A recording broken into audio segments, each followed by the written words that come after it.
Salam uşaqlar. 27 aprel keçirdiyimiz sınaq suallarının izahına baxaq. 51 nömrəli sualda deməli bizə verilib ki, bu hərflər bir-birindən fərqli rəqəmlərdir. Qeyd edim ki, sıfırdan fərqli demir. Deməli, hansısa bir hərfin qiyməti sıfır ola bilər. Yəni, buna fikir vermək lazımdır.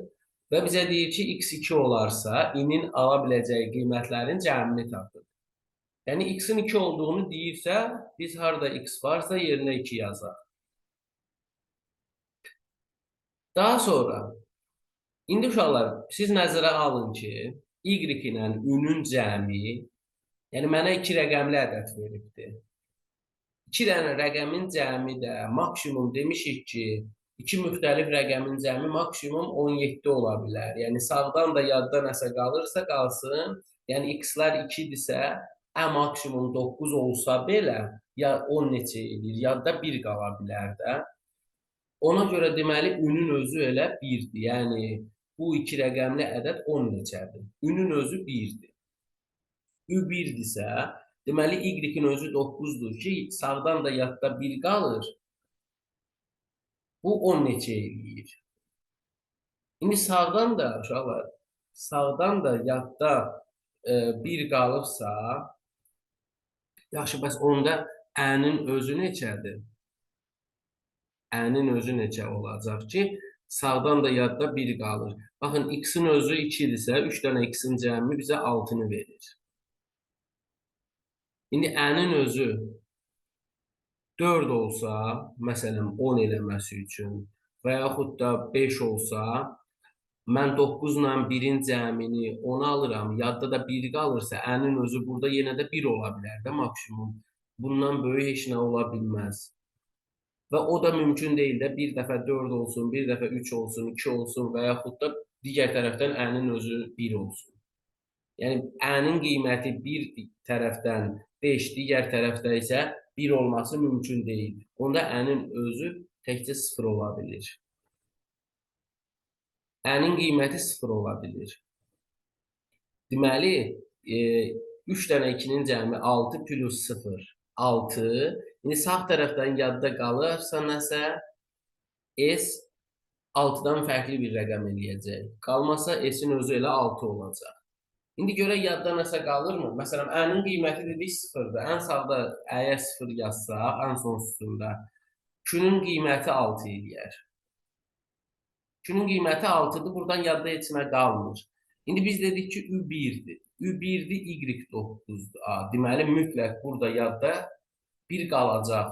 Çünki Z-in qiyməti də, yəni neçə olur olsun, Ü, Y və Ü-nün qiyməti, yəni bu 3 dənə rəqəmin cəmi 11 eləyib zaten. Yəni yadda 1 var mütləq. Onda S-in qiyməti 7-dir mütləq burada. S-in qiyməti 7-dir. İndi Z-ə verəcəyimiz qiymətlərdən asılı olaraq I müəyyən qiymətlər ala bilir. Və biz dedik ki, bütün hərflər bir-birindən fərqlidirsə, deməli, ə0-dır, Z-ə 0 verə bilmərik. X 2-dir, Z-ə 2 verə bilmərik. Ü 1-dir, Z-ə 1 verə bilmərik. Biz Z-ə verəcəyimiz qiymətlər 3-dür. Z 3 olanda bu cəm 14 eləyəcək, i-nin alacağı qiymət 4 olur. Z-ə deməli 4 qiymətini versəydik, Z-ə 4 qiymətini versəydik, i-nin alacağı qiymət 5 olacaqdır. Yəni, Z 3 olanda i 4 oldu, Z 4 olanda i də 5 ola bildi. Z-ə 5 deyə bilmərik, çünki i 6 olacaq, axı Q 6 qiymətini alıbdır, eyni qiymət ala bilməz müxtəlif hərflər.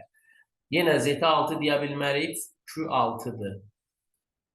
Həmçinin Z-ə 6 desək, i 7 olur, S də 7-dir, mümkün deyil. Mən Z-ə 8 versəm, i 9 olacaq, Y 9-dur, bu da mümkün deyil. Yenə də Y 9-dur, Z-ə 9 deyə bilmirik. Yeganə qiymətlər ancaq bulardır. Z 3 olanda i 4 olur, Z-ə 4 olanda i 5 olur. İ-nin alacağı qiymətlərin cəmi 4 ilə 5-in cəmi 9 edir. Növbəti sualımız. 52 nömrəli sualda bizə deyir ki, aşağıdakı fiqur hər bir tərəfinin uzunluğu 1 santimetr olan 10 ədəd kvadrata bölünmüşdür. Bu şəklin içində neçə ədəd perimetri 10 santimetr olan düzbucaqlı var? Perimetri 10 santimetr olan düzbucaqların sayını tapmalıyıq bu şəkildə. Yəni, perimetr nə idi? İstənilən fiqurun tərəflərinin uzunluqları cəmi deməkdir. Uşaqlar, burada hər bir balaca damanın tərəfi 1-dir deyə, baxın, mən bir dənə bu düzbucağını ayıra bilərəm ki, bunun ümumi perimetri 10 olsun. Çünki uzunluqlar 3, 3, enlər də 2, 2. Yəni 3, 3, 2, 2 toplam 10 edir. Digər tərəfdən bu düzbucağını ayıra bilərəm mən burada. Eyni qayda ilə bunun da uzunluğu, perimetri, tərəflərinin uzunluqları cəmi 10 eləyir. Digər tərəfdən belə bir düzbucaqla ayıra bilərəm. Bunun da tərəflərinin uzunluqları cəmi 10 eləyəcək. Bir də bir sətirdən ibarət olan belə bir düzbucağı ayıra bilərəm ki, bunun da tərəflərinin uzunluqları cəmi 10-a bərabərdir. Nəticədə biz burada 4 müxtəlif perimetri 10 eləyən 4 müxtəlif düzbucaqlı ayıra bildik. 53 nömrəli sual qeyri-aşkar operatordur. Baxın, uşaqlar, 48-i 8-ə böləndə 6 eləyir. 24-ü də 6-ya böləndə 4 eləyir. Nəticədə 64 ədədini, 6 və 4-ün yanaşı yazılması 64-ü verir bizə. 27-nin 9-a bölünməsi 3, 45-in 5-ə nisbəti 9, 39 alırıq. 72-ni 8-ə bölüb almalıyıq 9, 28-i də 4-ə bölüb almalıyıq 7. Cavab 97 olacaq.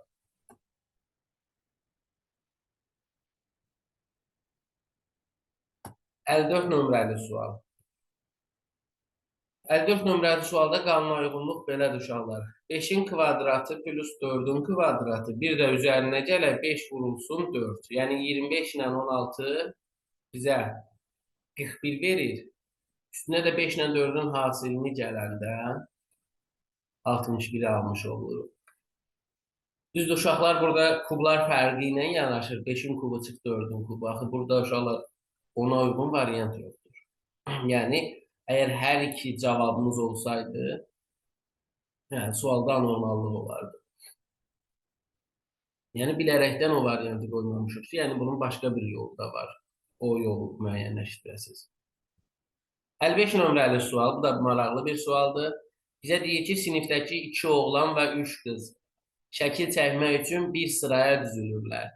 Lakin bu düzülüş qız oğlan və qız ardıcıllığında olmamalıdır. Bunu nəzərə alaraq neçə cür düzülüş mümkündür? Ümumiyyətlə sizə deyim ki, uşaqlar, 2 oğlan, 3 qız. Normal halda 5 nəfərdir. Bunlar üçün mümkün düzülüş 5 faktorialdır. Bu da 120 eləyir. Amma bu 5 faktorialın içində bu dediyim düzülüş var. Qız oğlan, qız düzülüşü var 5 faktorialın içində. İndi mən ümumi düzülüşdən bunu çıxmalıyam da. Çünki mənə deyir, axı, bu şəkildə olmamaq şərti ilə neçə üsulda düzülə bilərlər? İndi bu düzülüşdə neçə halda mümkündür? Baxın, 3 dənə qızın öz arasında yer dəyişməsi 3 faktorial vurulsun. 2 oğlanın öz arasında yer dəyişməsi də 2 faktorialdır. Deməli, mənim üçün qız qız şəklində düzülüş 3 faktorial vur 2 faktorial. Bu da bizə verəcək 6 vur 2, 12-dir. İndi 120 bütün düzülüşlərin sayıdırsa, bu şəkildə düzülüş 12 idisə, 120-dən biz 12-ni çıxmalıyıq ki, bu şərtə əsasən 108 düzülüş mümkün olacaq. 57 nömrəli sualda hər bir ədədin rəqəmlərini toplayıb kvadratları cəminə baxırıq. 5-in kvadratı Üstə gəl 2-nin kvadratı 29. 7-nin kvadratı üstə gələk 10-un kvadratı 149. Burada 12-nin rəqəm cəmi 3, 3-ün kvadratı üstə gəl, yenə də 3-ün kvadratı 9 plus 9 18. Cavabımız 5-in kvadratı plus 7-nin kvadratı deməli verəcək bizə 60 74-dür. 58 nömrəli sual. 2015-in qəbulunda da bu sual istifadə olunubdur. 2024-ün qəbulunda da var bu tip sual. Deyir ki, bizə uşaqlar, bu verilmiş açılışı verilmiş bir kubun yığılmış vəziyyətinin 3 yanaşı qoyuluşu var burada. Yəni, yuxarıda verilən kubu yığıb, 3 şəkildə yan-yana qoymuşuq, belə bir böyük kub almışıq. Bu böyük kubun üstə düşən üzlərinin cəmi maksimum neçə olacaq? İndi bizə yuxarıda verilmiş şəkildən paralel üzlərə baxmaq lazımdır. Məsələn, 3-ün paraleli 6-dır. Qarşı tərəfdə 3 görünürsə, deməli 6 əks tərəfdə görünəcək. Onda üstə düşə bilən maksimum üz 5 olacaq. İkinci deməli qoyuluşda qarşı tərəfdə 4-ü görürük. 4-ün paraleli də 1-dir. Deməli 1 əks tərəfdə qalacaq. Onda üst üzə düşə bilən maksimum xal 6-dır. İndi 3-cü qoyuluşda qarşı tərəfdə 1 görünür. 1-in paraleli də demişik ki 4-dür. O zaman əks tərəfə 4 düşəcək. Onda üstə düşə bilən maksimum xal 6-dır. Nəticədə 5, 6, 6-nın cəmi bizə 17-ni verir.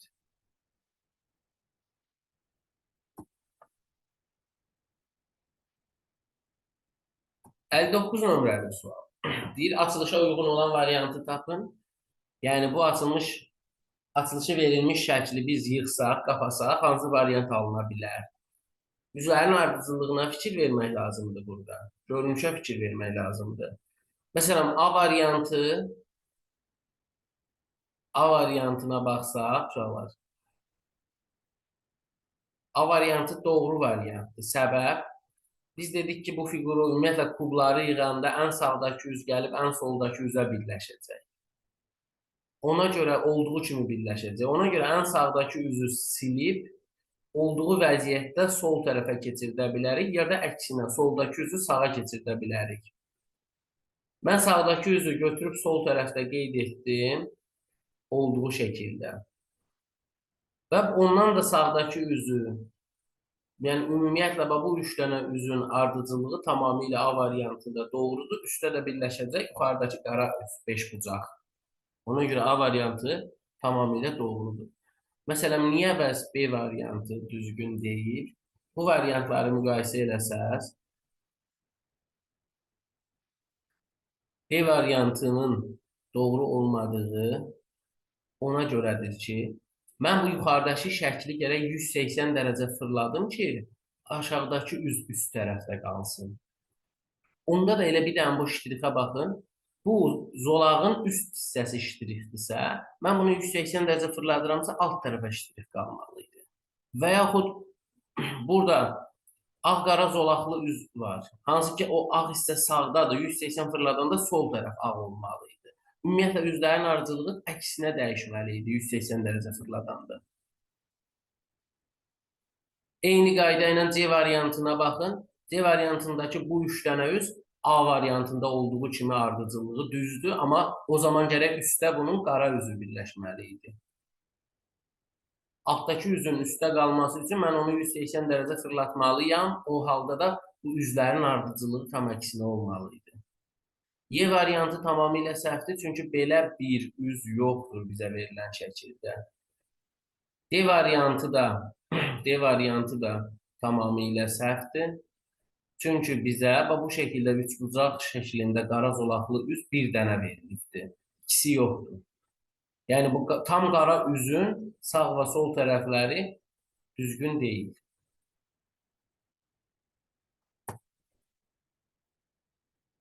Növbəti sualımız 60 nömrəli sual. Maksimum A minus minimum B-ni hesablayaq. Sütunlar üzrə qarinayğınlığı tapsaq, uşaqlar, baxın, 77-nin rəqəm cəmi 14, 58-də 13, 12, 11. Nə oldu? Sütun üzrə azaldı bir vahid. Rəqəmlər cəmi. 78-də 15 edir, 68-də 14 edir. Deməli, A 13 eləməlidir rəqəm cəmi, 84-də də 12-dir. A-nın maksimum qiyməti onda gərək 94 olsun. Çünki iki rəqəmli ədədin rəqəmləri cəmi 13 eləməlidir və o rəqəm cəmi 13 eləyən iki rəqəmli ədədlər arasında ən böyüyü olmalıdırsa, bu da 94-dür. 83-cü sütunda 16, 15, 14, B-nin də rəqəm cəmi 13 eləməlidir, amma bunun alacağı qiymət minimum olması üçün 49 mümkündür. Rəqəm cəmi 13 eləyən iki rəqəmli ədədlərin ən kiçiyi 49-dur. 94-dən də biz 49 çıxanda 45 alaq. 61 nömrəli sual kub sualıdır. Burada bizə deyir ki, verilən kubun hər hansı bir çevrilməsi nəticəsində alına bilən digər görünüş hansı variantdadır? Variantları bir-bir müqayisə eləmək lazımdır. Məsələn, mən yuxarıda verilən kuba baxanda görürəm ki, bir üzü qara küncdən ibarətdir. Sağ tərəfi deməli orta xətt və qara damalardan ibarətdir. Üstdəki üzdə qara künc və orta xəttdən bir tərəfdə duran qara kvadratdan ibarətdir. Mən bunu, məsələn, necə çevirə bilərəm ki, A alınsın? Biz bu kubu 2 dəfə və yaxud da 180 dərəcə sola doğru fırlatsaq, bu istiqamətdə fırlatsaq, onda bu qara bucaq bu vəziyyətdə duracaq. Və mən bunu bir dəfə sola fırlatsam, üstdəki üz sola düşəcək, sağdakı üz üstə düşəcək. Bir dəfə də fırlatsam sola doğru, o halda bu iki dənə sağ və üstdəki üzlərin hər ikisi görünməyəcək. Onların paralelləri ortaya çıxacaq və onların paralelləri də görmədiyim üzlər idi. Ona görə bu A variantı doğrudur. Amma məsələn, B variantı doğru deyil. Niyə? Çünki sağ tərəfdəki üz B-də olduğu kimi görünür. Onda qara bucaq düzgün deyil də, belə olmalı. Üstdəki üz də düzgün deyil.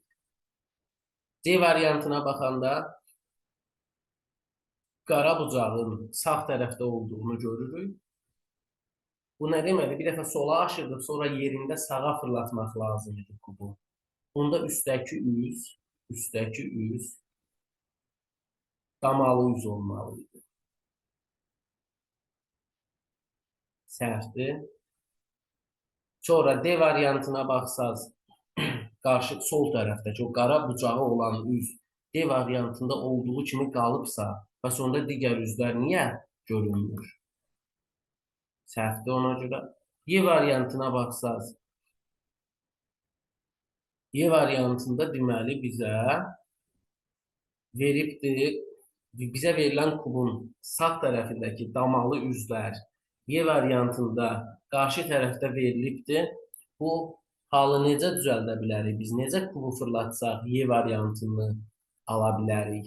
Bir dəfə sağ tərəfə aşırdım, sonra yerindəcə sola fırladım. Və bu halda üstdəki üz doğrudur, qarşı tərəfdə damalı üzün də vəziyyəti doğrudur. Onda gərək sağdakı üz və burada bizə verilən kubun üstdəki üzü sağa düşürdü. Ona görə Y də səhvdir. Doğru variant təkcə A. 62 nömrəli sualda şəkil, rəssam, fırça. Bu sözlər arasındakı əlaqəyə uyğun olan variantı tapmalıyıq. Buradakı əlaqədə nədən ibarətdir? Rəssam şəkli fırça ilə çəkir.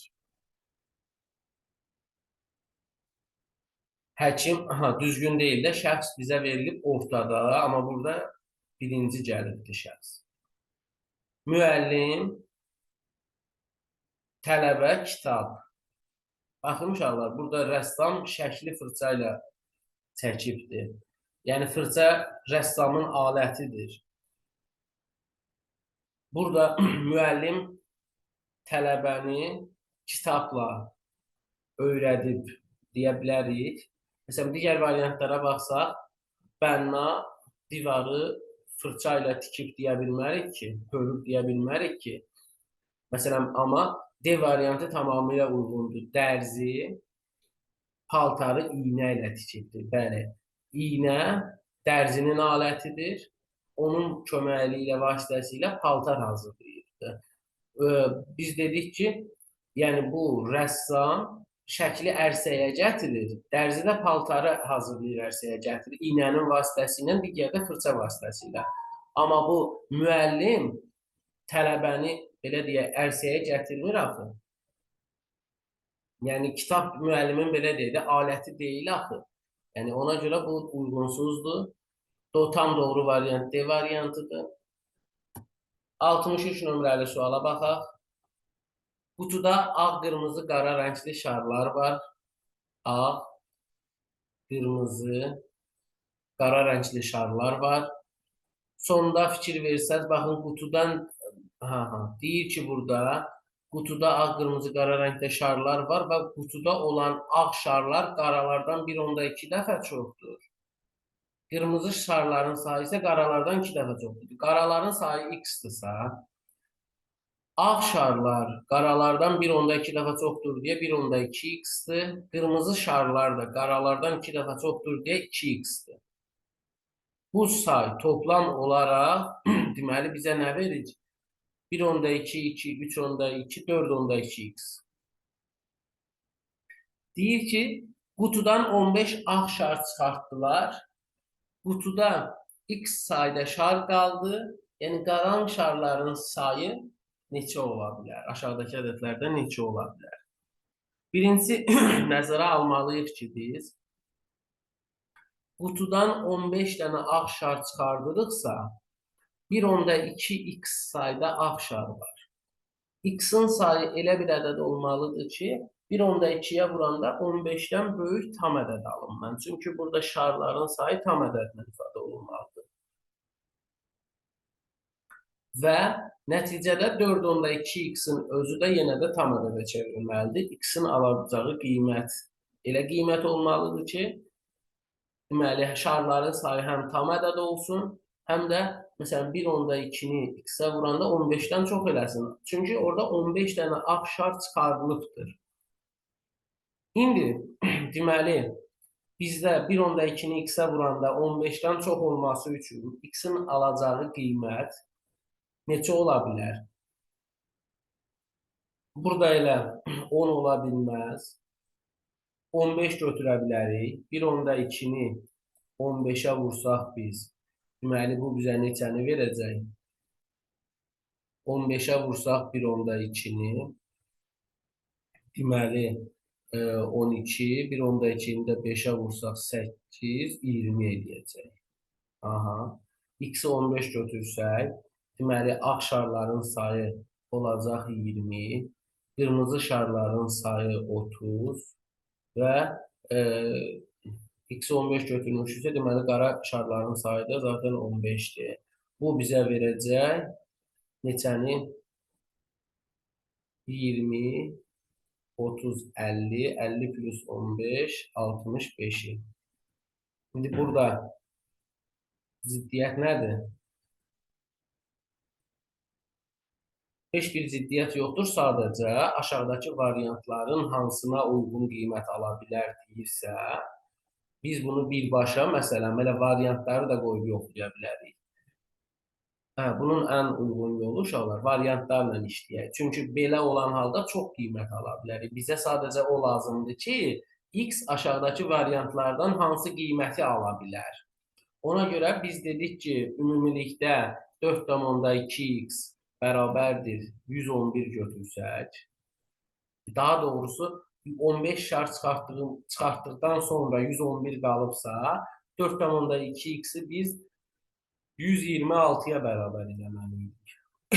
Onda x bərabərdir 126-nı hər tərəfi 10-a vuraq ki, 1260 bölünsün 42 olsun. Bu bizə, deməli, neçəni verəcək? 3'də 30. Aha, bu mümkündür. Tam bölündü. A variantı uyğun ola bilir. İndi gəlin B variantını yoxlayaq da 15 şart çıxartmışıq. 50 qalıbsa, bu nə deməkdir? Bu deməkdir ki, 4,2x bərabərdir 65-ə. X bərabərdir 650 bölünsün 42. Hər tərəfi ona vururam ki, tam ədədləri bölək, rahat olsun. Bu da mümkün deyil. Çünki 65 42-yə bölünəcək bir dəfə, yerdə qalan 20, 230 42-yə tam bölünməyəcək. Bu mümkün deyil. Eyni zamanda 15 şart çıxartdıqdan sonra 93 qalıbsa, deməli 4,2x-in özü 93 plus 15 108-ə bərabər olmalıdır. X də bərabərdir 1080 bölünsün 42. 1080 bölünsün 42. Bu da bizə yenə də tam ədəd verməyəcək. Çünki 2 dəfə tam bölünür.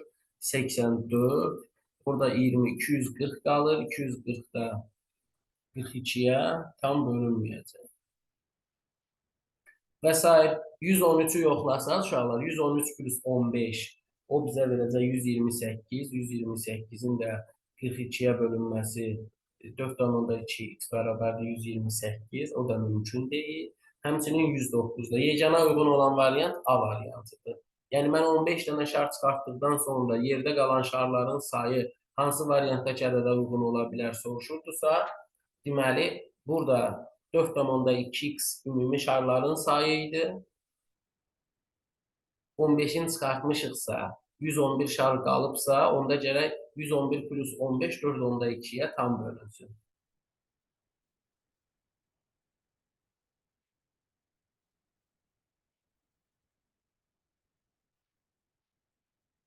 ...64 nömrəli sual. Belə bir sadə ardıcıllıqdır. Uşaqlar vur 2, 6 eləsin, 1 çıx 5. 2-yə vurub 2 çıxaq, sonra 2-yə vurub 16, 3 çıxaq, 13, 2-yə vurub 26, 4 çıxaq, 22 olacaq cavabımız. 65 nömrəli sualda şəkil əlaqəsidir. Sadəcə içəndəki fiqurların hərəkətinə baxın. Məsələn, bu qara zolaq hər dəfə saat əqrəbi istiqamətində bir hissə irəliyə gedir. Sonra keçəcək növbəti zolağa. Aha, indi bu qara zolaq, baxın, bu hissədə, aşağı sol hissədə olmalıydı, həmən qara zolaq. Məsələn, ona görə Y-ni, C-ni silirik, A-nı da silirik. Yerdə B ilə D qalır. İndi digər hissələrin hərəkətinə baxın, uşaqlar. Digər hissələrin hərəkəti bu şəkildədir ki, yuxarı sağ hissədəki həmən o qara zolaq özündən sol hissəyə, saat əqrəbinin əksinə hərəkət edir, özünə yaxın hissəyə keçir. Amma aşağıdakı hissə isə saat əqrəbi istiqamətində hərəkət edir. Amma baxın, bu hissəyə keçirdi. Özündən sonraki hissənin sonuna elə bil ki, keçirdi. İndi, məsələn, yuxarıdakı bu zolaq düşəcək bura. Amma aşağıdakı isə keçəcək onun yerinə. Bura keçəcək. İndi, növbəti şəkildə bu aşağıdakı saat əqrəbi əksinə hərəkət edirdi deyə bura keçəcək. Saat əqrəbi istiqamətə hərəkət edirdi. Üstdəki hissə o artıq bura keçəcək. Və nəticədə D variantı bizim cavabımız olacaq. 66 nömrəli sual da ardıcıllıqdır. Belə bir ardıcıllıqla uyğunluq var burada uşaqlar. 8-i 6-ya vurub 48 alır. 2-ni 8-ə vurub 16 alır. 7-ni 2-yə vurub 14 alır. 5-i 7-yə vurub 35 alır. İndi 4-ü də 5-ə vuranda 20 alınmalıydı burada. 67 nömrəli sual belə bir mətn verilibdir. Görək, nə deyilir burada? Aha. Deyir ki, Kəmalə, Ləman, Aytac, Ülkər, Nuranə 5 sualdan ibarət olan testin hər sualına cavab veriblər. Səhv də cavab verə bilərlər, düz də cavab verə bilərlər. Bu haqda aşağıdakı məlumatlar verilibdir. Deməli bizə deyir ki, uşaqlar əvvəlcə belə bir cədvəl qeyd çəkin. Məsələn, Kəmalədir, sonra Ləmandır, Aytacdır, Ülkərdir, Nuranə. Bu 5 nəfərin hər biri 5 dənə sualı cavablandırmalıdır. Səhv ya düz fərqi yoxdur, cavab verilməlidir. 1, 2, 3, 4, 5 dənə sual. Kiçik bir cədvəl çəkək.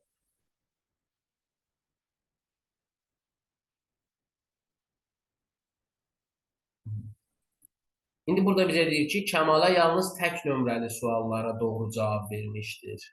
Bu deməkdir ki, Kəmalə birinci, üçüncü, beşinci suallara doğru cavab veribdir. Cüt nömrəli suallar 2-4-ə səhv cavab veribdir. Dördüncü suala yalnız bir nəfər səhv cavab veribdir. Dördüncü suala yalnız bir nəfər səhv cavab verməli idi. O da Kəmalədirsə, yerdə qalan 4-ü doğru cavab verib dördüncü suala. Ülker səhv cavab verdiyi suallar yalnız birinci və ikinci suallardır. Ülkerin səhv cavab verdiyi suallar yalnız birinci və ikinci suallardır. Deməli, digər üçünə doğru cavab veribdir Ülker. Beşinci suala 3 nəfər səhv cavab veribdir. Beşinci suala zaten 2 nəfər doğru cavab veribdir. Kəmalə ilə Ülker. Onda 3 nəfər səhv cavab verməli idisə, bu yerdə qalan 3-üdür səhv cavab verənlər. Ləman, Aytac, birdən Nuranə səhv cavab veriblər 5-ci suala. Ləman sadəcə bir suala səhv cavab veribdir. Ləman yalnız bir suala səhv cavab veribsə, o da 5-ci sualdırsa, deməli digər yerdə qalan üçünə də doğru cavab verməliydik. Bu məlumatlara əsasən biz sadəcə bunları yaza bilirik. Və bu yazdıqlarımız konkret hallardır. Dəyişən heç nə yoxdur burada. Dəqiqliklə biz bunları tapmışıq ki, Kəmalə, Ləman, Ülker hansı suallara doğru cavab verib, hansı suallara səhv cavab veribdir. İndi 1, 2, 3 nömrəli suallar üçün Aytac və Nuranənin verdiyi cavablar bizə bəlli deyil. Və uşaqlar, burada hansı səhv, hansı doğru cavab verməsi yenə də dedik də, burada hər biri hansısa bir suala səhv cavab da verə bilərlər, doğru cavab da verə bilərlər. Və yaxud eyni anda ikisi hər bir suala doğru cavab da verə bilərlər, belə deyək. İkisi də səhv cavab verə bilərlər. Bunun heç bir fərqliliyi yoxdur. Yəni sadəcə bizdən nəyi soruşur? Tələbələrin cavabları ilə bağlı neçə fərqli şəkil mümkündür? Yəni biz verilən deməli məlumatlara əsasən Kəmalə, Ləman və Ülkerin cavablarını dəqiq tapmışıq. Deyir ki, neçə fərqli şəkil mümkündürsə, bu aslında Aytacla Nuranənin verdiyi cavablardan.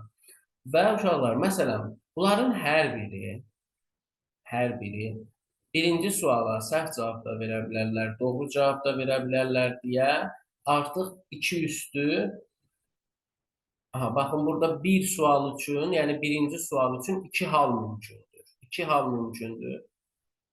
İkinci sual üçün də 2 hal mümkündür. Üçüncü sual üçün də 2 hal mümkündürsə, bu sadəcə bu şəkildə baxıla bilər. 2 üstü 3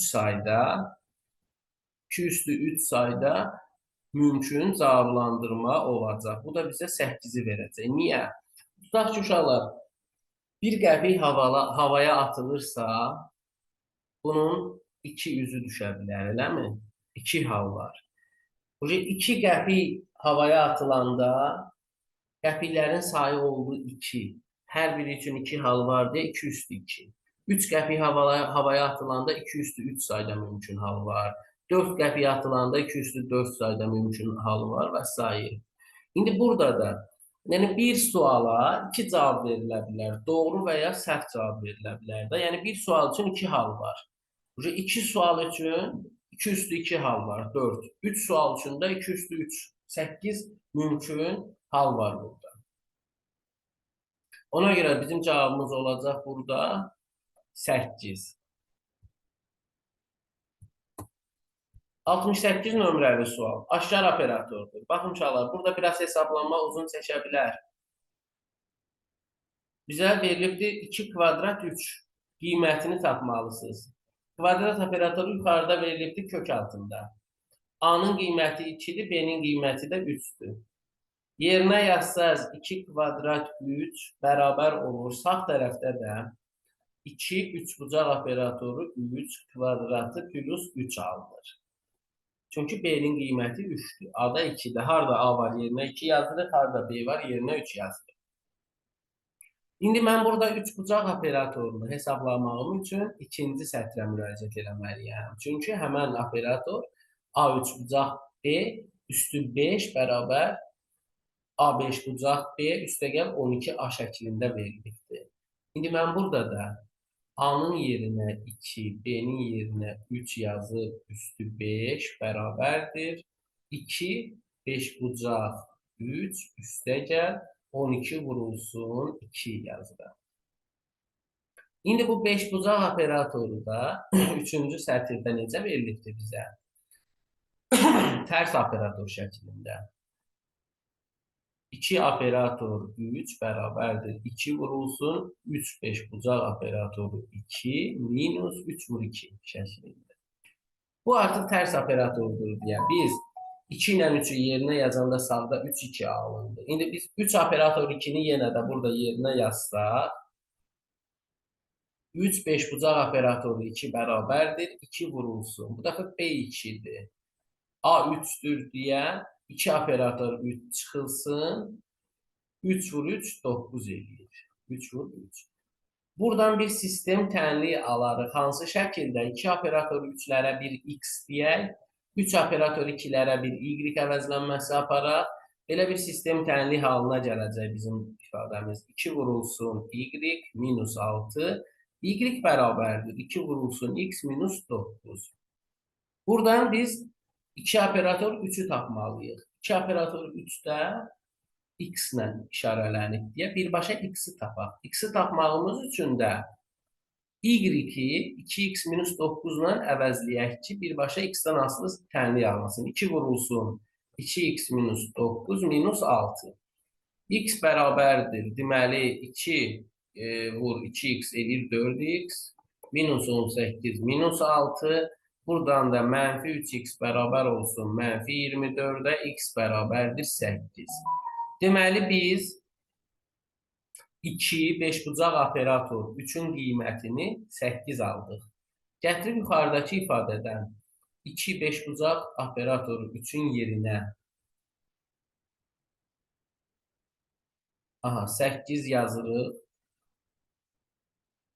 Olur 8 plus 12 vur 2 24. Bu da edir 32. Yəni bu nə deməkdir? Bu o deməkdir ki 2 üçbucaq 3 üstü 5 bərabərdir 32'yə. 2 operator 3'də bərabərdir 32'dən 5-ci dərəcədən kök alsaq 2'yə. 2 üçbucaq 3'ün qiyməti 2 oldu. Onu da aparıb yuxarıda yerinə yazsaq. Hansı ki 2 kvadrat 3 kök altında 2 kvadrat 3 bərabərdir. 2 operator 3 bucağın kvadratı üstəgəl 3 ifadəsində. 2 operator 3 bucağın yerinə 2 yazsaq, kvadratı 4 eləyir. 3 ilə toplayırıq, olur 7. İndi bizə 2 operator 3'ün özü lazımdır. Amma biz kök altında 2 operator 3 bərabər aldıq 7'yə. İndi bunu hər tərəfdən ikinci dərəcədən qüvvətə yüksəltsəz, 2 operator 3'ün qiyməti 49 olar. 69 nömrəli sualda uşaqlar. Deməli, belə bir kəsik verilibdir. Şəklimiz əvvəlcə sağdan, soldan sağa qatlanıbdır, sonra aşağıdan da yuxarı qatlanıbdır. Ümumiyyətlə, bu 3-cü hissə yuxarı sağ hissədir. Bütün variantlarda onun özünü araşdırın. Yuxarı sağ hissə. Məsələn, mən B-ni silirəm. Çünki baxın, bu verilən kəsik aşağı açılanda, sola açılanda simmetriyası yaranmalıydı. Amma B variantında məsələn, bu hissə yoxdur. Bu hissə yoxdur, səhvdir. Eyni qayda ilə, uşaqlar, eyni qayda ilə deməli bizdə biz bu şəkli dedik ki, 3-cü hissə yuxarı sağ hissədirsə, və biz onu simmetrik açanda bir-birinə yapışmalıydı bu oxlar. Amma A variantında da onu görmürük. Səhvdir, heç dairələr də düzgün deyil. Simmetriyaları heç Y variantı da düzgün deyil. Çünki mən bunu aşağıya doğru açanda simmetrik olmalıydı. Həm dairələr, həm də oxlar. İndi D variantı ilə C variantına baxanda yenə oxların da simmetrik olmadığını görürük C variantında. Ona görə doğru cavab bir dənə D-dir. Baxın, bu yuxarı 4də bir hissə var. Aşağı açanda simmetriyası aşağıda yaranır, sola açanda da solda yaranır. Doğru cavab D variantıdır. 70 nömrəli sualda deyir ki, Leyla fikir verdi ki, 2 ay dalbadal ayın 20'si cümə axşamına düşür. Bu aylardan sonraki ayın 20'si neçənci günə düşər? Ümumiyyətlə biz dedik ki, uşaqlar, tutaq ki, hansısa bir tarixi veribsə, soruşulan tarixə qədər keçən günlərin sayı 7-yə tam bölünürsə, həmən vaxtlar eyni günə təsadüf edəcək. Yəni, məsələn, bizə veribdi iyul ayının fərz eləyək ki, 5-i cümə günüdür. İyul ayının 5-i cümə günüdür. Soruşur, məsələn, deməli, iyul ayının 14-ünü. Ya da ki, elə bir tarix deyim ki, keçən günlərin sayı 7-yə tam bölünən olmalıdır da.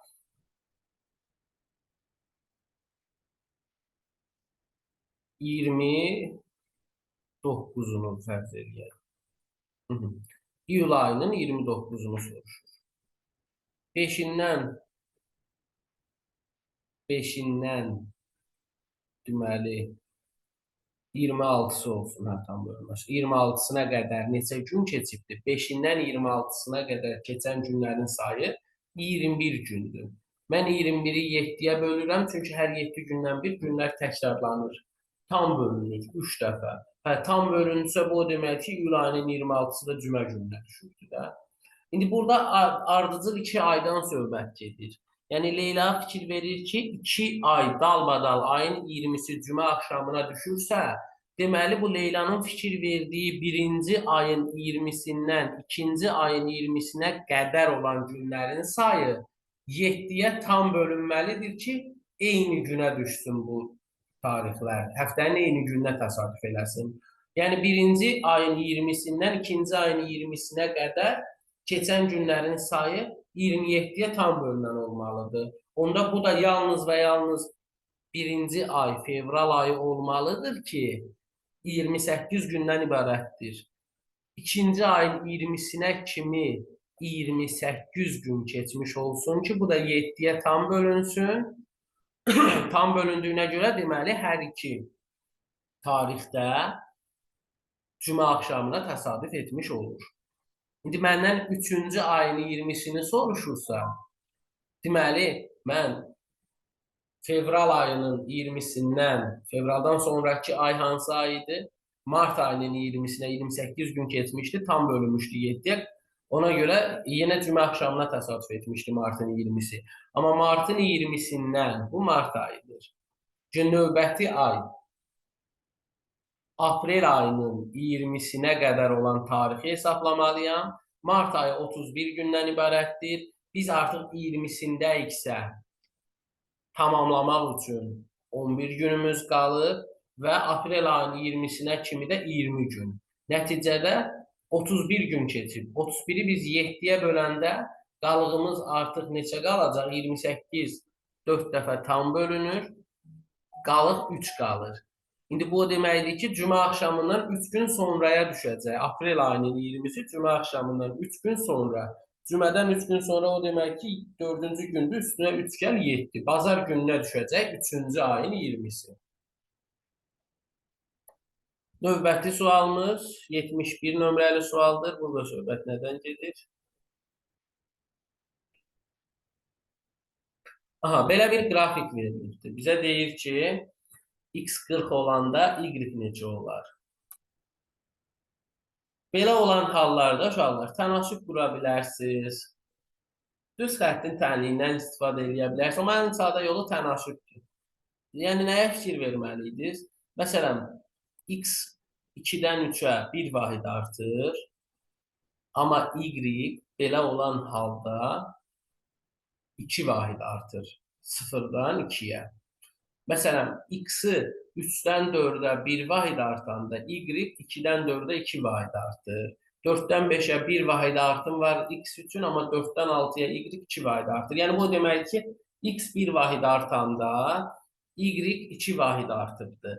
İndi X indi 38 vahid artıbsa, niyə 38?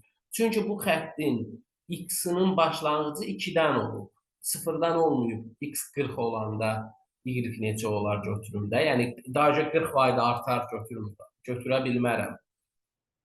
Yəni, X 40 olanda Y necə olacaq deyirsə, məncə bu qrafikə görə X 40 vahid artıbdır, Y necə vahid artar götürə bilmərəm. Çünki X 40 vahid artmayıbdır. X-in 40 olması üçün 38 vahid artıbdır. 2-dən başlayır bu qrafikin X-i. İndi ona görə tənaşüb qurdum ki, X 1 vahid artanda Y 2 vahid artır. İndi X 40 olanda 38 vahid artıbdır. Bəs buna görə Y necə vahid artar? K vahid artar. Çarpaz vuranda K bərabərdir 76. Deməli, Y-imiz elə 76 vahid artmalıydı. Amma Y 0-dan başlayıb 76 vahid artıb da, deməli, elə birbaşa X 40 olanda Y də 76 olacaq. Və yaxud bir özünüz, yəni ən pis halda saya bilərdiniz də. Məsələn, X 6 olanda Y 8, 7 olanda 10, 8 olanda 12. Yəni bu da çox vaxtınızı aparacaq. Növbəti sualımız 72.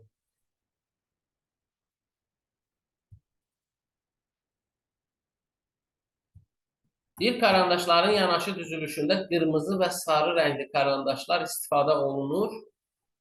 Qırmızı karandaşlardan istifadə olunarsa, onların yanaşı olmamasını təmin etmək lazımdır. Və buna görə 7 karandaşın neçə mümkün düzülüşü ola bilər? Fərz eləyək ki, bir dənə karandaş götürmüşəm mən. Bu bir dənə karandaş sarıdırsa bir düzülüş var, qırmızıdırsa yenə bir düzülüş var. Yəni mümkün olan 2 düzülüş var. Bir karandaş götürdüyüm halda. 2 karandaş götürsəm, ikisi də sarı ola bilər. Amma biri sarı, biri qırmızı olanda 2 düzülüş var da. Sarı, qırmızı, qırmızı, sarı. Amma ikisi qırmızı ola bilməz də. Çünki mənə burada deyir ki, qırmızıların yanaşı olmamasını təmin etməliyik. Yanaşı ola bilməz qırmızı karandaşlar. Ona görə 2 sarı, 1 sarı, 1 qırmızı ola bilər 2 karandaş götürəndə. Mümkün düzülüş 3'dür. 3 karandaş götürəndə 3'ü sarı ola bilir. İkisi sarı, biri qırmızı olanda 3 düzülüş var da. Sarı, qırmızı, sarı, qırmızı, sarı, sarı. 2 qırmızı ola bilər, amma qırmızılar yanaşı gəlməməsi şərti ilə sarı ortada gəlsin. Belə olan halda da 1, 2, 3, 4, 5 düzülüş var. Və s. bu cür davam eləyəndə uşaqlar, ümumiyyətlə bu karandaşların düzülüşünü hamısı Fibonacci ardıcıllığı yaradır.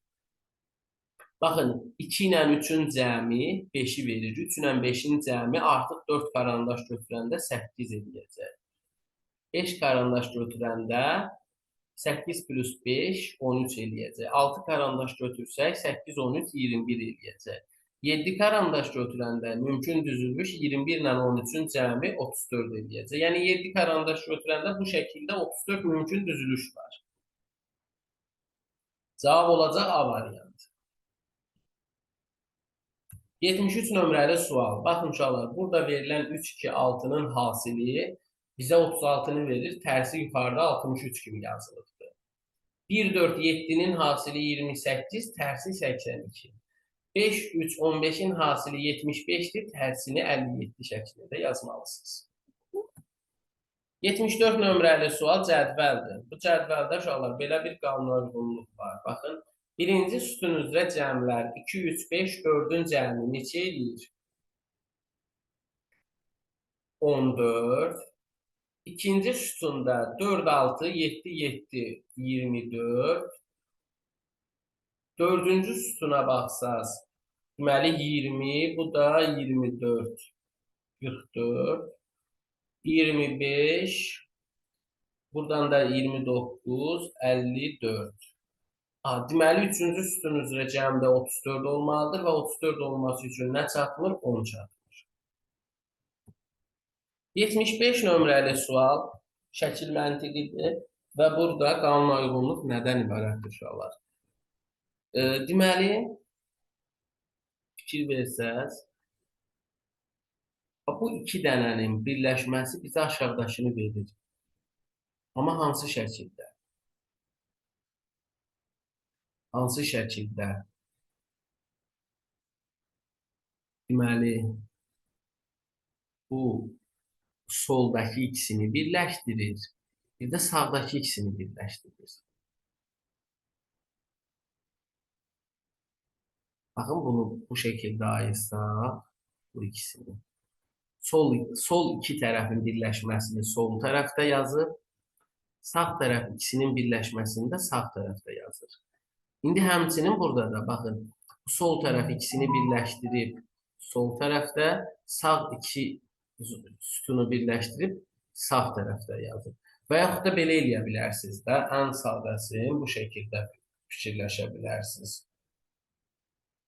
Belə baxa bilərsiniz ki, sağdakı şəklin özünü ümumilikdə, baxın, bu ikisinin ortasına yerləşdiribdir. Ya da bu şəkildə sol sütunu bunun soluna birləşdirib, sağ sütunu da bunun sağına birləşdirib. Bu şəkildə. Çünki burada da baxın, bunun özünü elə ki, bu ikisinin ortasında yerləşdiribdir. İndi ümumilikdə aşağıdakından nə alınacaq? Onu tapmaq istəyiriksə, deməli, biz bunu iki hissəyə bölüb, bunu gətirib bunun sağına birləşdirməliyik, sol tərəfdə gətirib soluna birləşdirməliyik və yaxud da ortada ən sağdakının özü alınmalıydı. A səhvdir. Sonra C variantında haradasa düzlük yenə səhvdir, çünki bu sütun yoxdur. Aha, indi Y variantında sol tərəf doğrudur, sağ tərəf düzgün deyil. B də səhvdir. D variantına baxanda sol tərəfi düzdür, sağ tərəfdə düzdür. Baxın, bu orta hissə bizə verilən sağdakı şəkildir. Ona görə doğru cavab D variantıdır. 76 nömrəli sual. Deməli, belə bir Photoshop verilibdir bizə. Deyir ki, 1, 2, 3, 4, 5 ədədlərini sətir sütunlara elə yerləşdirin ki, böyükdür, kiçikdir işarələri ödənsin, sətir sütunda təkrarlanma olmasın.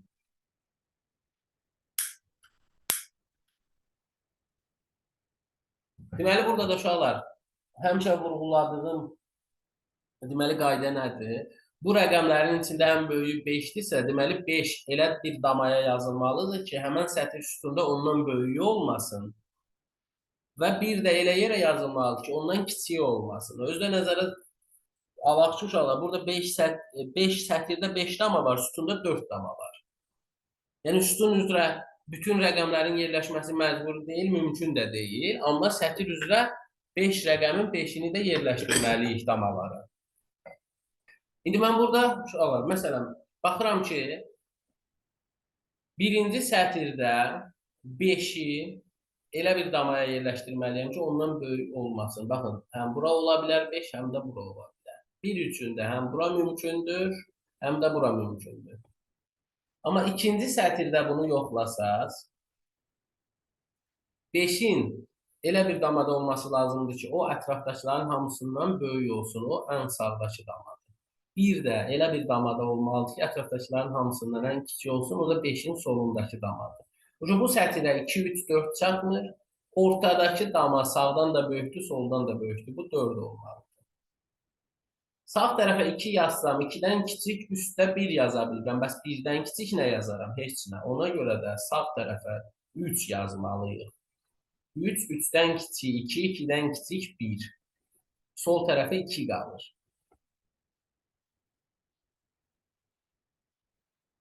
3-dən böyük 4 yaza bilirik aşağı hissəyə.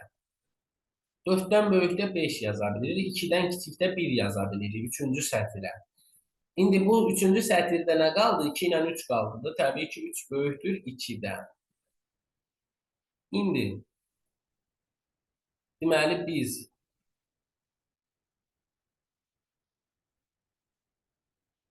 birinci sətirə fikir versək, birinci sətirdə çatışmayan 3, 4, 5 rəqəmləridir. Mən ən sağdakı damaya 5 yaza bilmərəm, 3 də yaza bilmərəm deyə 4 yazıram. 4-dən böyük məcbur 5 yazmalıyıq. Ən sola 3 yazmalıyıq. İndi C-nin qiyməti 4-dən böyük təkcə 5 ola bilir. Daha sonra nə edə bilərik? Aha. Deməli 2-dən böyük biz 5 yaza bilmiriksə 3 yaza bilərik ya da 4 yaza bilərik. Bundan əlavə, bəs 5-dən kiçik nə yaza bilərik? 5-dən kiçik 3-dən 2 yaza bilərik. 5-dən kiçik 3-dən 2 yaza bilərik. 1-dən də böyük 3, 4 yaza bilərik. 3, 4 yox, daha doğrusu 1-dən böyük 4-dən 5. Aha. Məsələn, B-nin alacağı qiymət 1-dən böyük 2 həmən sütunda var, 3 də həmən sütunda var. 5 də B-nin olduğu sətirdə var deyə B 4-dür. B 4-dür. Bu aydın məsələ. İndi deməli 2-dən böyük artıq 4 də yaza bilmirik, 5 də yaza bilmiriksə A-nın qiyməti 3 olmalıdır. İndi bu sətirdə çatışmır 1 ilə 2. Təbii ki, Y-nin olduğu sütunda 1 var deyə ora 2 yazırıq. 1-i yazırıq D-nin olduğu yerinə. İndi burada da bizə deyir ki, ABCD ardıcıllığı ilə düzün alınan rəqəmləri A-nın qiyməti 3-dür, B-nin qiyməti 4-dür, C 5-dir, D 1-dir, Y də 2-dir. 3, 4, 5, 1, 2. A variantı cavabımızdır. 77 nömrəli sual, bu da maraqlı bir sualdır. Baxın, şəkildə deyib, təsadüfən qeyd olunmuş nöqtənin rəngsiz hissəyə düşmə ehtimalını tapın. Biz dedik ki, ümumiyyətlə, uşaqlar, rəngsiz hissəyə düşmə ehtimalını deyirsə, onda biz rəngsiz hissənin sahəsini şəklin ümumi sahəsinə bölməliyik. Bu şəkildə də ümumi sahə 16-dır. Tərəfi 4 olan kvadratdır, ümumi sahə elə də 16. Bəs rəngsiz hissənin sahəsini necə tapırıq? Çevrə şəklində. Çevrənin sahəsi pi r kvadratıdır. Və baxırıq ki, biz bu hissələr, məsələn, bu yuxarı hissə bütün çevrənin 4/1 hissəsidir. Radiusu 2 olan çevrənin 4/1 hissəsi. Çünki kvadratın tərəfi 4-dür. Kvadratın tərəfi 4-dür. Kvadratın tərəfinin yarısı bu çevrənin radiusudursa 2-dir. Bu radiusu 2 olan çevrənin sahəsi pi r kvadratı ilə 12 eləyəcək. Çünki pi-nin də qiymətini 3 veribdir də. S bərabərdir 3 vurulsun 2-nin kvadratı 12 eləyir. Həmçinin soldakı çevrənin də ümumi sahəsi 12-dir. Böyük çevrənin. Yəni burada o 12-nin 4/1 hissəsi iştirak edir. 3-dür. Amma sol hissədə, sol ağ hissə yarım çevrədir də 2/1-dir deyə 12-nin yarısı 6 edir. Ümumilikdə rəngsiz hissələrin sahəsi 9 oldu. 9-un 16-ya nisbəti olur. Bu hadisənin ehtimalı. 78 nömrəli sual. Uşaqlar, burada veribdir. Deməli, A variantında islahatçı, C variantında irticaçı, Y variantı mühafizəkar, bunlar şəxslərdir. İnqilabçı D variantında, amma inkubator B variantı. İnkubator bir aparatdır. Üzə çıxardan aparatdır, amma digər sözlər isə şəxsləri bildirir. Fərqli olan B variantı. 79 nömrəli sualımıza baxaq. Belə bir uyğunluq verilibdir. Kinologiya, nədir bu? Kriminologiya. Kriminologiya cinayətlər haqqında bir elm sahəsidir. Bəs arxeologiya Hörümçəkləri öyrənən elm sahəsi. 80 nömrəli sualda uşaqlar, içindəki fiqurların hərəkətinə baxmaq lazımdır. Elə ki, hər bir 7 bucağının içində kvadrat, üçbucaq dairə var. Dairə həmişə özündən saat əqrəbi istiqamətində özündən sonra 3-cü bucağa keçir. Özündən sonra 3-cü bucağa keçir. İndi artıq özündən sonra 1, 2, 3-cü bucaq sağ aşağı hissəyə düşməli idi. Dairənin burada olmadığı variantları silirik. Baxın, C-də də yoxdur, B-də də yoxdur. A ilə D arasında qaldınız.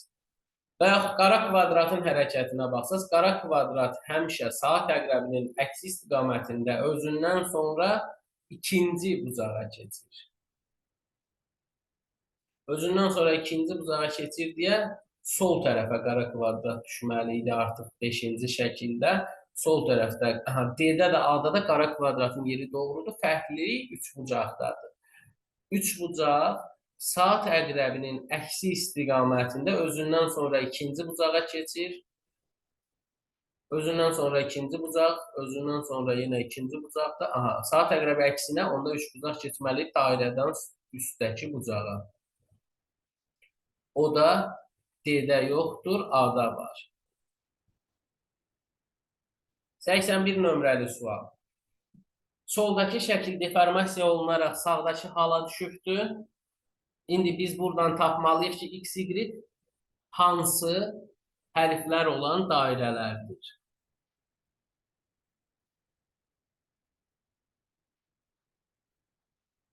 Deməli, uşaqlar biz bilirik ki, bu sualın daha rahat yolu dairələrə birləşən xətləri nəzərə almaqla baxmaqdır. Məsələn, K dairəsinə bir xət birləşibdir. L-ə 3 xət, M-ə 3 xət, N-ə 2 xət, T-yə 2 xət, P-yə də 3 xət. Bir xətli dairə K-dır. Onu sağ tərəfdən tapırıq, o budur. Bir xətli dairə K-dır. K nəyə birləşibdir? Hansı dairəyə birləşibdir? L-ə. L-i də tapmış olduq. L-dən əlavə 2 xət çıxır. Onun biri M-ə birləşir, biri T-yə birləşir. M 3 xətlidir. T 2 xətlidir. İndi baxırıq ki, X 2 xətlidir, deməli X T-dir. Onda digər 3 xətlimiz M oldu. İndi yerdə qalır 1 3 xətli, bir də 2 xətli. Yerdə qalan 2 xətli N-dir, 3 xətlimiz də P-dir deyə. Ona görə biz deyirik ki, X T-dir, Y də P-dir. Ardıcılığı nəzərə alsaq, X Y-i soruşur deyə TP olmalıydı cavabımız. O da A variantıdır. 82 nömrəli sual. Bu da təqvim məsələsinə aid olan bir sualdır. Əgər sentyabr ayının 3-cü cümə günü ayın 15-inə təsadüf edirsə, həmən ilin iyul ayının 2-ci çərşənbə günü ayın neçəsinə təsadüf edir? Baxın uşaqlar, burada nəzərə alın ki, sizə sentyabr ayının 3-cü cümə günü ayın 15-inə təsadüf edir deyirək, yəni 3-cü cümə günü mənə maraqlı deyil də, neçənci cümə günü olması mənə maraqlı deyil.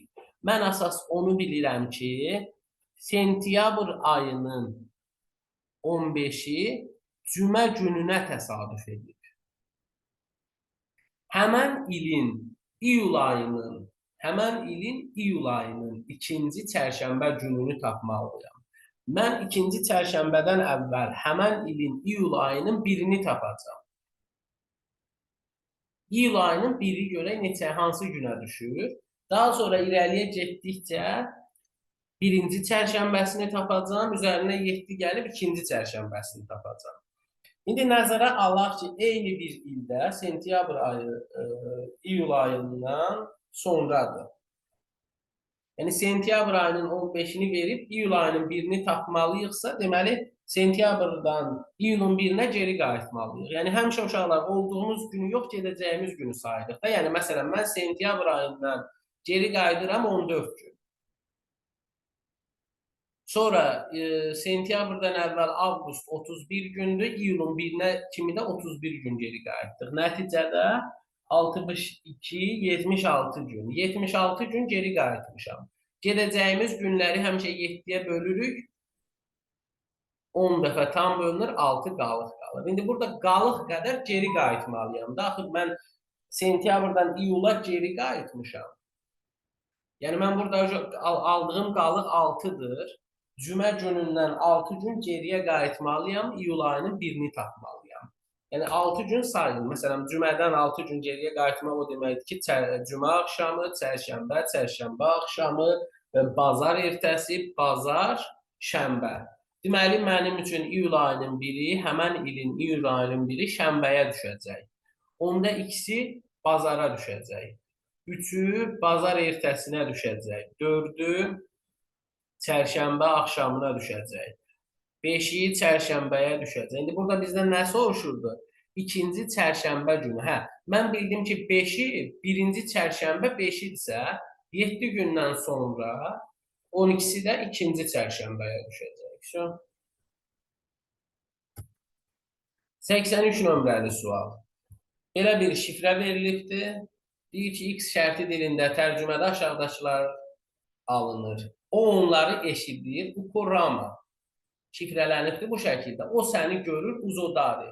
Biz bildik ki, artıq o sözü hər iki cümlədə var əvvəldə. Hər iki cümlənin əvvəli udur, ortaqdır. Deməli, onun şifrəsi udur. Daha sonra deyir ki, mən səni eşidirəm. O onları eşidir. Birinci cümlədə də sonu eşitmək sözüdür, üçüncü cümlədə də. Hər ikisində sonunda rama var. Deməli, rama eşitmək sözünün şifrəsidir. Onları sözünün şifrəsi ko olur. Səni sözünün şifrəsi də zo olur. İndi o bizi görür. Görmək sözünün şifrəsi də daridir. Dari, o sözünün şifrəsidirsə, ne də bizi sözünün şifrəsidir. Nəticədə mən səni görürəm. Mən sözünün şifrəsi odur. Çünki mən səni eşidirəm cümləsindən təkcə mən sözünə o qalıbdır. O ilə başlamalıydısa, deməli biz A, B, Y variantlarını sildik. Səni sözünün şifrəsi zodur deyə görmək də daridir, oldu. Mən səni görürəm sözünün şifrəsi ozo, dari, D variantı. 84 nömrəli sualda uşaqlar. Çox qarşınıza çıxan bir sualdır. Yəni burada uyğunluq nədən ibarətdir? Baxın, bu hissələri elə ki, diaqonal xəttə nəzərən geri açmışsınız. Və belə bir kvadrat halına gəlibdir də bu şəkil. İndi məsələn, mən də bu sanki qatlanmış hissələri sağa, sola, aşağı açırıq, simmetrik olaraq və yuxarı açırıq. Bu şəkildə bizdə alınan variant D olacaq. 85 nömrəli sual. Belə bir şəkil əlaqəsi var uşaqlar. Deyir, sağa doğru simmetrik aşıtsaq, ağ hissələri qara, qara hissələri ağ eləsəz, baxın, uyğunluq bundan ibarətdir. Yəni, soldakı şəkli simmetrik olaraq sağa aşıtsaz və yaxud da üst-üstə qoysaz, bunları simmetrik aşırdıb sağdakının üstünə qoyanda ağlar qaraların üstünə düşür. Tam qara olur və yaxud da belə də fikirləşə bilərsiniz ki, tam qara olur da. Yəni, məsələn, soldakı şəklin sağ hissəsində bu ikisi qara, ağdır, onun əksi sağdakı şəklin solunda qaradır. Yəni, simmetrik olaraq mən bu soldakı şəkli sağa aşırtsam, sağdakının üstünə qoysam, bu ağ hissələri qaraların üzərinə düşəcək, qaralar ağların üzərinə düşəcək. İndi bizə nə lazımdır? Bu qara hissələrin ağ olduğu, ağların da qara olduğu bir şəkil lazımdır, amma simmetrik olması lazımdır da. Məsələn, mən bunu elə bir ki, sağa aşırdıb, ağ hissələri qara, qara hissələri ağ eləməliyəm. O da ancaq və ancaq B variantında mümkün.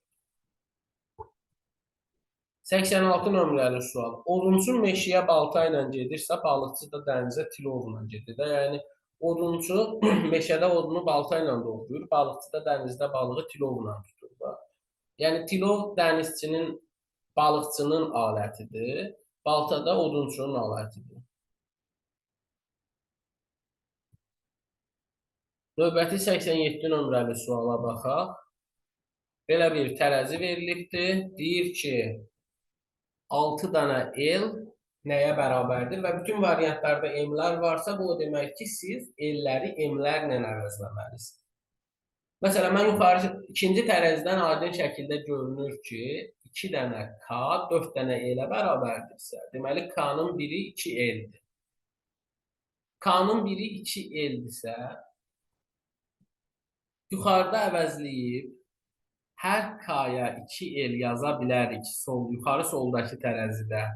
Və hər tərəfdən 2 dənə l-i siləndən sonra və 1 dənə də m siləndən sonra nəticədə 3 dənə l 1 dənə m-ə bərabər olmuş olur.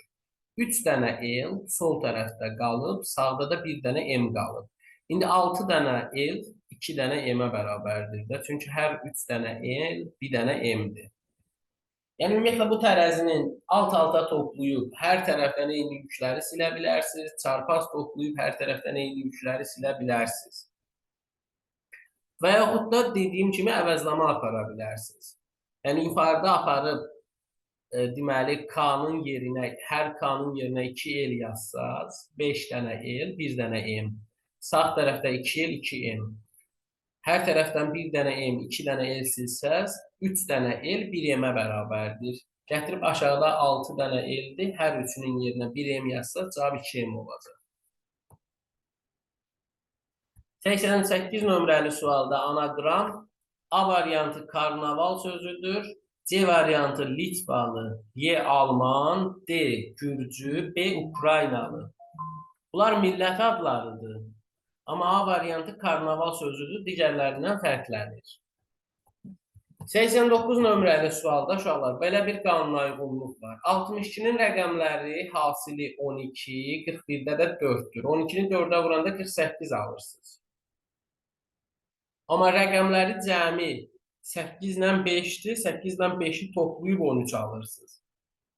Məsələn, 24-ün rəqəmləri hasili 8 ilə 12-nin hasili 96, amma rəqəmlərin cəmini toplasaz 6 ilə 7-ni 13 eləyər. A olur 13. Bu şəkildə 32 ilə 15-in rəqəmləri hasillərini vursaz bir-birinə 6 ilə 5 30 eləyər. Amma rəqəmləri cəmini 5 ilə 6-nı toplasaz 11 eləyər. Yəni cavabımız 13 ilə 30 olur. 90 nömrəli sual. 90-92 nömrəli sual uşaqlar belə bir mətndən ibarətdir. Burada bizə deyir ki, deməli müəssisənin 7 dənə şöbəsi var, 8 dənə işçisi var və bu işçilərin alacağı qonorarlar verilibdir. Deməli uşaqlar, mən burada şöbələri yazıram. A-dır, B-dir, C-dir, D-dir, Y-dir, F-dir, G-dir. 8 dənə də işçi var. A şöbəsinin işçisi deyir K-dır, K-nın qonorarı deyir 50 manatdır. D şöbəsində deyir N işləyir, qonorarı 100 manatdır. F şöbəsində deyir Q ilə T işləyir. Amma deyir T-nin qonorarı Q-dən 2 dəfə çoxdur. Biz artıq 50 və 100-dən istifadə eləmişik deyə Q-yə 50, N-ə 100 deyə bilmərik, T-yə 100 deyə bilmərik. Və yaxud Q-yə 100, T-yə 200 deyə bilmərik. Onda yerdə qalan ədədlərin hansı digərindən 2 dəfə çoxdur? 300-dən 150. Deməli, T-nin qonorarı 300, Q-nun qonorarı da 150-dir. Və daha sonra belə bir məlumat veribdir. Deyir ki, Y-nin işçisi olan P-nin qonorarı. Buradan bildik ki, P Y-nin işçisidir. Y-nin işçisi olan deyir P-nin qonorarı M-in qonorarından çoxdur, amma C-nin işçisinin qonorarından azdır. Bu, o deməkdir ki, uşaqlar, P və M G-nin işçisi deyil. Çünki P-nin qonorarı G-nin işçisinin qonorarından azdır, M-in qonorarından da çoxdur. Deməli, G-nin işçisi kim ola bilər? Buna baxmalıydıq biz. Və mətndə verib ki, bizə L G-nin işçisi deyil. Yaxşı, L G-nin işçisi deyil. K da deyil də, K A-nın işçisidir. M də deyil. N də D-nin işçisidir. P də G-nin işçisi deyil. Q ilə T də F-in işçisidirsə, onda G-nin işçisi ola bilən şəxs bir dənə R qalır. G-nin işçisi R qalır və R-in də 200 manat qonorar aldığını demişdi bizə. Deməli, R G-nin işçisidir, 200 manat qonorar alır. Onda P-nin qonorarı 200-dən azdır. M-in qonorarı da hətta P-dən azdır. İndi uşaqlar, burada şəxs olaraq qalıbdır M, L, P.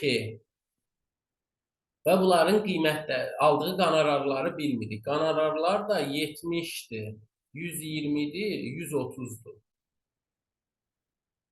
B ilə C-nin işçisi də L ilə M-dir, amma bilmirik hansı işçi, hansı şöbənindir.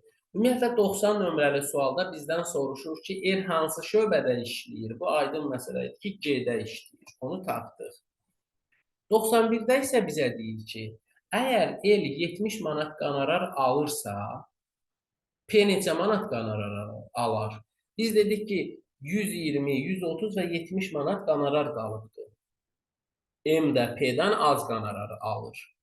İndi L 70-dirsə, onda P 130 olar da M 120. P-nin qonorarı L 70 olursa, P-nin qonorarı 130 olacaq. 92 nömrəli sualda da deyir ki, əgər biz L-in aldığı qonorarı tapsaq, aşağıdakılardan nəyi dəqiq tapa bilirik? B şöbəsində işləyən işçinin aldığı qonorarın məbləğini, xeyr, bunu tapa bilmirik axı. Çünki biz B şöbəsinin işçisi ya L-dir, ya da M-dir. Bunu dəqiq bilmirik axı. Sadəcə L-in qonorarını biləndən sonra P və M-in qonorarını tapa bilirik.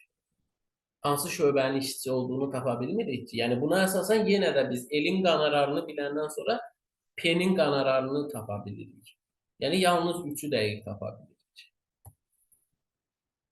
Keçək növbəti mətn sualımıza, hansı ki 93-95 nömrəli suallara. Deməli, burada bizə uşaqlar belə bir şəkil verilibdir.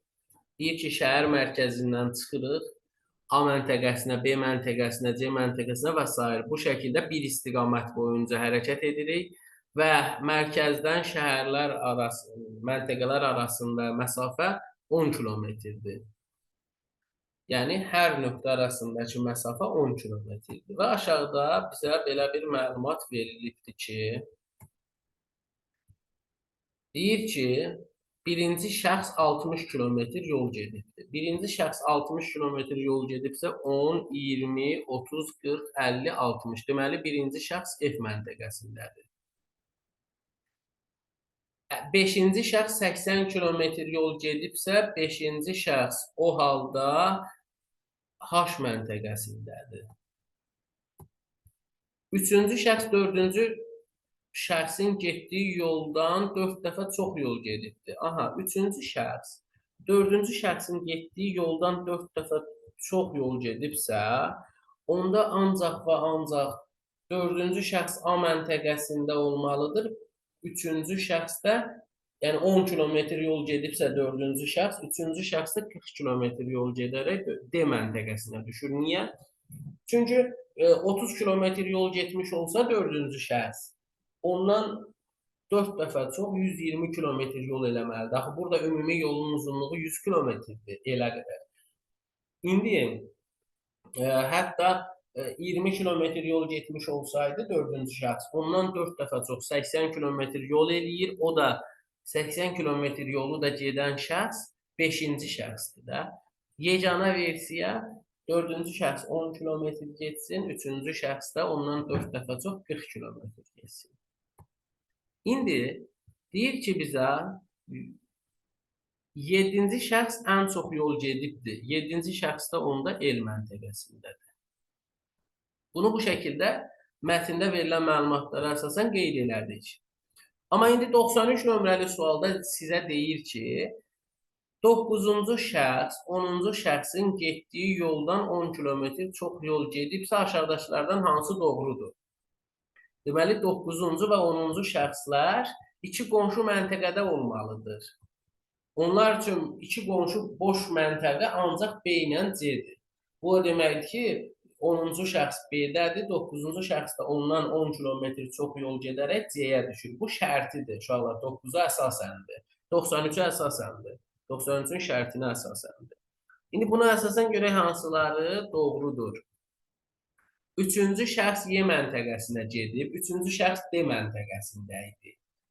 İkinci şəxs B məntəqəsinə gedib, üçüncü şəxs B məntəqəsinə gedib, fikri səhvdir, çünki B məntəqəsinə 10-cu şəxs düşür. 8-ci şəxs 9-cu şəxsdən çox yol gedibdir. Bu düz fikirdir. Çünki 8-ci şəxs 9-dan az yol gedə bilməz ki, 9-dan az yol A ilə B məntəqələridir, onlar da dolubdur. Deməli, 8-ci şəxs ya Y-yə düşər, ya C-yə, ya K-ya da. Ona görə bu fikir doğrudur. 10-cu şəxs C məntəqəsinə gedibdir. 10-cu şəxs B məntəqəsindədir. 9-cu şəxs B məntəqəsindədir. Bu da səhv fikirdir. Mütləq doğru olan 8-ci şəxsin 9-dan sonraki məntəqələrə getməsi idi də, yəni çox yol getməsi. İndi 94-cü sualı ancaq uşaqlar əvvəlki versiyaya əsasən cavablandıra bilərik. Yəni bu 93-cü sualda verilən məlumatı silirəm mən. İndi 94-cü sualda bizə nə deyir? Deyir ki, aşağıdakılardan hansı mütləq doğrudur? 9-cu şəxs El qəsəbəsinə gedibdir. Səhvdir də. El qəsəbəsinə 7-ci şəxs gedibdir. 4-cü şəxs A qəsəbəsinə gedibdir. Bu mütləq doğrudur da, çünki A qəsəbəsinə 4-cü şəxs gedibdir, ondan 4 dəfə də çox 3-cü şəxs D-yə düşürdü. Bəli, və bu doğru fikir, mütləq doğru fikir B-dir. 5-ci şəxs K qəsəbəsinə gedib, bu səhvdir, çünki H-a düşüb 5-ci şəxs. 8-ci şəxsin 60 km yol getməsi ola da bilər, olmaya da bilər. 3-cü şəxs Y-yə yox, D-yə düşübdür və s. İndi 95-ci sualda nədir? Aşağıdakılardan hansı mütləq səhvdir? İkinci şəxs C qəsəbəsinə gedibdir. Ola da bilər, olmaya da bilər də. B ilə C boşdur, amma bilmirik də bu ikinci şəxsdir, ya neçənci şəxsdir. Çünki ikinci şəxs haqqında bizə heç bir məlumat verilməyibdir də. 1, 5, 3-ü, 4-ü, 7-ni dəqiq bilirik. 10-cu şəxs 50 km yol gedibdir. Bu ola bilər. Çünki Y məntəqəsi boşdur. Olmaya da bilər amma. 8-ci şəxs K qəsəbəsinə gedib, ola da bilər, olmaya da bilər. Birinci şəxs F qəsəbəsinə gedib, bu mütləq doğrudur. Amma 9-cu şəxs D qəsəbəsinə gedib, fikri mütləq səhvdir. Çünki D qəsəbəsində 3-cü şəxs var. Bunu mətnin içində verilənə əsasən biz tapmışdıq ki, D-yə 3-cü şəxs gedəcək.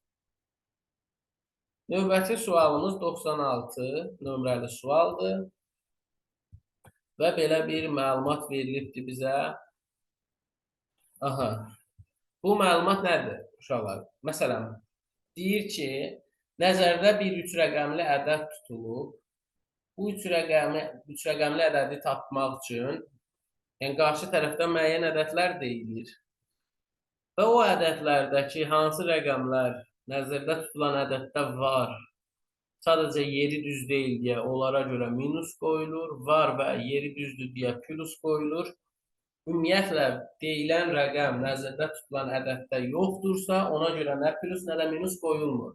Məsələn, birinci bizim üçün bir nümunədir verilibdir. Bu nümunədə elə ki, nəzərdə tutulan ədəd uşaqlar 125 ədədidir. Amma bir nəfər 945 ədədini deyir. O 945 ədədinə görə bir dənə plus qoyulub. Niyə? Çünki o plus 5-ə görə qoyulubdur. 5 125-də var və yeri də düzdür. Amma 9 və 4 125-də olmadığına görə onlara görə heç minus da qoyulublar. 168-dəki plus 1-ə görədir.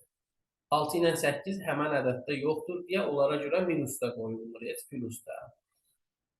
Amma 251 ədədinə görə qoyulan o 3 dənə minus onu ifadə edir ki, bu 3 dənə rəqəmin 3-ü də var 125 ədədində, amma yerləri düz deyil. Yəni, var yeri düzdürsə plus, var yeri düz deyilsə minus. Əgər rəqəm nəzərdə tutulan ədəddə yoxdursa, ona görə nə plus, nə də minus qoyulmur. İndi biz burada verilənlərə görə nəzərdə tutulan 3 rəqəmli ədədi tapmalıyıq. Məsələn, baxıram ki, uşaqlar, həm 257-yə görə, həm də 567-yə görə plus qoyulub. Bu plus Fikirləşirəm ki, 7-yə görə olacaq. Səbəb, çünki hər ikisində sonuncu rəqəm 7-dir. Onda 567 ədədinin 5 və 6 rəqəmləri nəzərdə tutulan ədəddə yoxdur. Olsaydı, onlar üçün də ən azından minusdan qoyulardı. Deməli, üçüncü rəqəmimiz 7-dirsə, bəs bizim burada 786 ədədinə görə 2 dənə minusumuz var. Onlar hansı rəqəmlər üçündür? Biri 7-yə görədir, sonuncu rəqəmi də əvvəldə gəldiyinə görə minusdur. Digəri də məcbur 8-ə görədir. Çünki 6 dedik ki, nəzərdə tutulan ədəddə yoxdur. Olsaydı, onun üçün də minus plus qoyulardı 567 ədədi üçün. Deməli, növbəti minus da 8-ə görədir. 8 ortada gəldiyinə görə minus qoyulubsa, deməli, əvvəldə gəlməliymiş. Və 257 ədədindəki digər minus da 2-yə görədir. Çünki dedik ki, 505 nəzərdə tutulan ədəddə olmayacaq.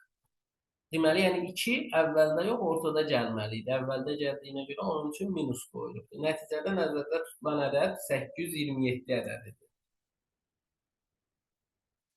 97 nömrəli sualımız belə bir aşkar operatordur. Deməli, A-nın kubu 125-ə bərabərdir. Onda A ədədinin özü 5-dir. 4B-nin özü x-ə bərabərdir. B də bərabər x böl 4.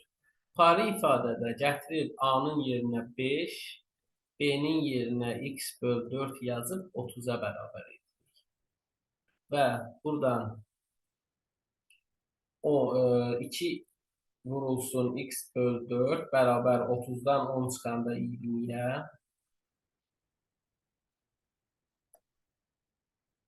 Deməli, 2x bərabərdir 80, x də bərabərdir 40.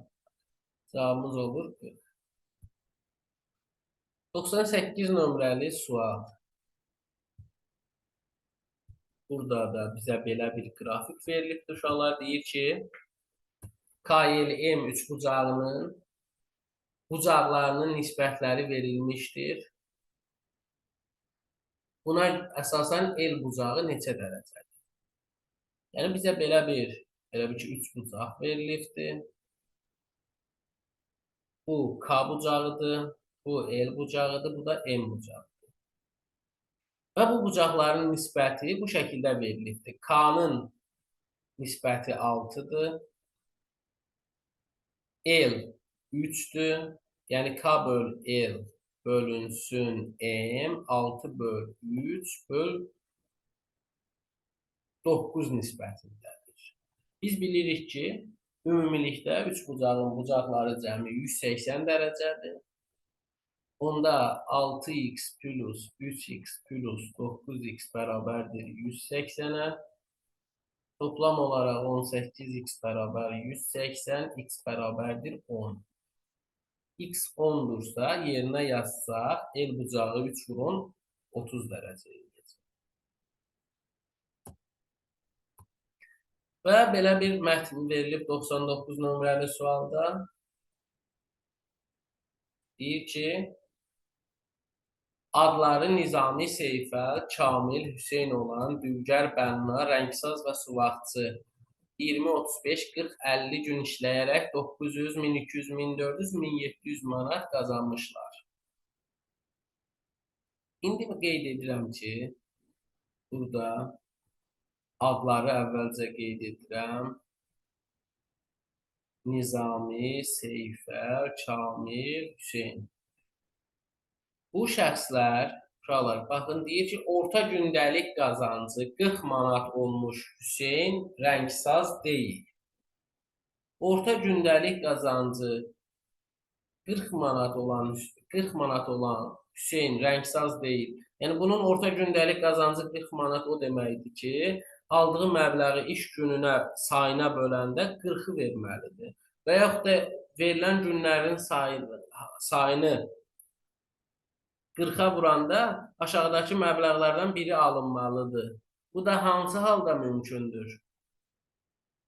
Bu da ancaq və ancaq 35-i 40-a vuranda 1400 ala bilirik də biz. Deməli, Hüseyn 35 gün işləyir, gündəlik, orta gündəlik qazancı 40 manatdır. Bununla yanaşı 1400 manat aylıq əmək haqqı alır. Sonra deyir ki, Seyfəlin orta gündəlik qazancı 34 manat olubdur. 34 manat olubsa, bu da o deməkdir ki, Seyfəl 50 gün işləyərək orta gündəlik 34 manat alır və nəticədə cəmi 1700 manat pul atmış olur. Daha sonra birinci cümləyə fikir versəz, Nizaminin iş günlərinin sayı 900 manat qazananın iş günlərinin sayından çoxdur. Deməli, Nizami 900 qazanmır, Kamil 900 qazanır. Və Nizaminin iş günlərinin sayı 900 qazananın iş günlərinin sayından çoxdursa, deməli, Nizami 40 gün işləyir, Kamil 20 gün işləyir. Onda yaxşı, Nizami 1200 manat pul alırsa, onda bunun orta gündəlik qazancı 30 manatdır. Kamilə orta gündəlik qazanc da düşəcək, 900-ü 20-yə böləndə 45 manat. İndi mənə də deyir ki, bunların adlarının nömrələrini orta gündəlik qazanca görə artma ardıcıllığı ilə düzün. Ən az qazanc Nizamidədir, onun da nömrəsini verib 1. Daha sonra Seyfəldədir 2, daha sonra Hüseyn 4, Kamil 3. 1, 2, 4, 3 şəklində olur cavabımız, sıralamamız. Və gəldik 100 nömrəli suala. Yenə bundan əvvəl bunun bir asan versiyasına baxdıq uşaqlar. Burada da deməli, şəklin yığılmasında bir balaca səhv olubdur. Çünki fikir versəz, yuxarıda 2 dənə 2 xətlimiz var, C ilə Ə. Aşağıda 3 dənə 2 xətli var. Amma əslində, yəni burada Y də 2 xətlidir. Y ilə S-in birləşməsi olmamalıydı. Y ilə S-in birləşməsi olmamalıydı. Yəni düzdür, buna əsasən yenə də cavab çıxır, amma Y ilə S-in arasında xətt olmamalıydı. İndi burada əsasən nəyə fikir verirsiniz? Məsələn, mən dedim ki, 2 xətlilər Ə-dir, E-dir, bir də C-dir. Aşağıda da həmən 2 xətlilərin biri X-dir. Məsələn, biri burada görünür, biri də bu orta hissədə var o 2 xətlilər. Və fikir versəz, A3 xətlidir və hər tərəfdən 2 xətliyə birləşir. Həmən 3 xətli yuxarı sağ hissədə görülən 3 xətlidir ki, hər 2 xətli 2 xətliyə birləşir. Bu A-dır. Onda A-ya birləşən 4 xətlimiz var ki, D.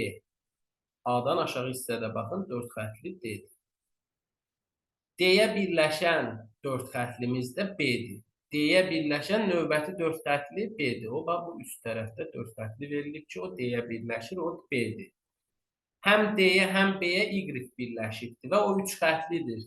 D-yə də, B-yə də birləşən 3 xətlimiz L-dir. Y oldu L. Daha sonra isə uşaqlar, L-ə birləşən 3 xətli hansı idi? L-in özünə birləşən 3 xətli S-dir. Və yaxud buradan bir də fikir verin, D-yə birləşən L-i bildik, B-ni bildik, A-nı bildik. Bəs D-yə birləşən başqa bir 3 xətli də Ü-dür də. Baxın, o da bu hissədə yerləşir. Onda Ü-yə birləşən 2 xətli C-dir. Daha sonra A-ya birləşən 2 dənə 2 xətlinin biri Ə idi, biri C idi. C-ni bildiksə, onda X Ə-dir. Bizdən də X ilə Y-i soruşurdu. X-ə Ə düşüb, Y-ə L düşüb, Ə-ni B variantında, L-i də D variantında görürsünüz deyə 1-ə B, 2-yə də D uyğundur. Bu da sualların izahı.